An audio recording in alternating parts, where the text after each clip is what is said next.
因为女性的尿道比较短，加上生产、老化等等因素，尿失禁成为许多中老年妇女常见的困扰。因为咳嗽、大笑就有漏尿情形，其实呢，借由运动和治疗是可以改善的。透过健康拢护理单元来了解女性的尿失禁问题。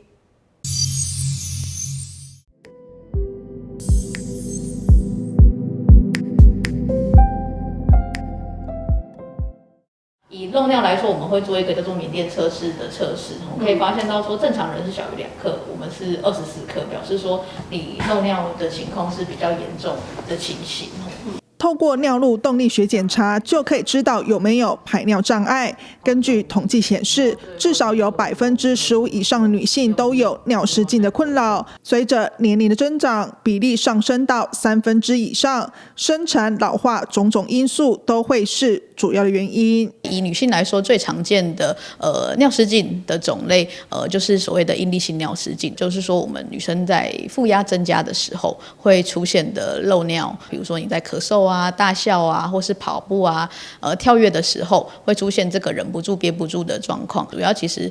跟女生的骨盆底的肌肉松弛有关系。怀孕的时候，肚子里面有宝宝会造成我们骨盆底肌肉的压力，宝宝经过产道会导致骨盆的肌肉受伤。那如果修复没有完好的话，那随着年纪增加，进入更年期，也有可能因为缺乏荷尔蒙的关系，还有老化的关系，肌肉越来越松弛。50岁以上女性大约每5人有1人有尿失禁困扰。国民健康署也特别制作了2D 动画，让民众可以了解尿失禁的症状。医师表示，尿失禁是可以妥善治疗和控制的，像是借由凯格尔运动或是透过仪器的治疗，都可以改善症状，维持良好的生活品质。通常会请患者呢在家自己可以做骨盆底的肌肉训练，也就是所谓的凯格尔式运动。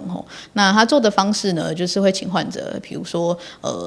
在解尿的时候，想象那种中断尿流的感觉。基本上我们会建议患者可以的话，就是尽量收缩到5秒钟。那在做的时候，就是要尽量不要憋气，那要数1、2、3、4、5，那再放松1、2、3、4、5。那早中晚都可以做一个循环，一个循环就是10到15下。在妇产科也有一些可以帮助患者去做训练，比如说生理回馈啊，或者是现在比较流行的居动椅，利用机器的模式去帮助患者骨盆底的肌肉收缩。常见的一些治疗方式像是阴道雷射，这就是属于非侵入性的一种方式，那就是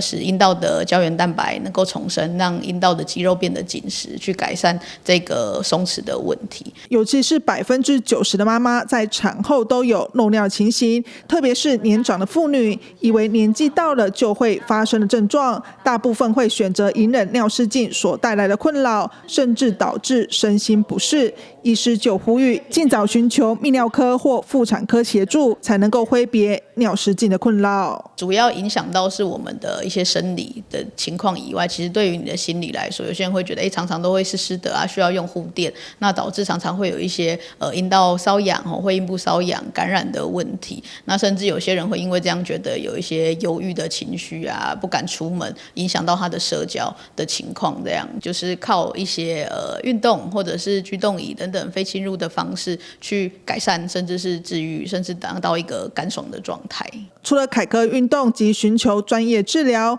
国民健康署也提供妇女朋友，像是生活规律和均衡饮食，避免不良习惯，以及建立适当的饮水及排尿习惯，都能够摆脱尿失禁的困扰，提升生活品质，找回自信。新高雄新闻阮旭婉珍采访报道。